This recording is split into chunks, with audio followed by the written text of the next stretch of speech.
271 run के हदफ में जनूबी अफ्रीका की बैटिंग, 4 खिलाड़ी आउट। मोहम्मद वसीम ने 2 शिकार किए।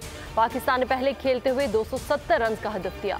साउथ शकील और कप्तान बाबर आजम की निस्फ सेंचुरियां। शादाब ने 43 और रिजवान ने 31 रन बनाए।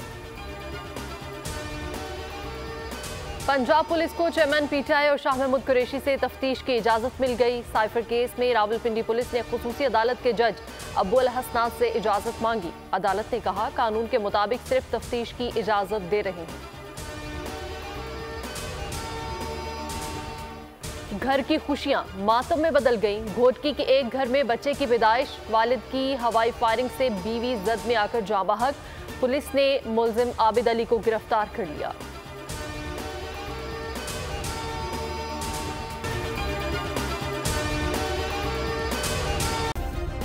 सब्सक्राइब करें और बेल दबाएं ताकि कोई खबर रह न जाए।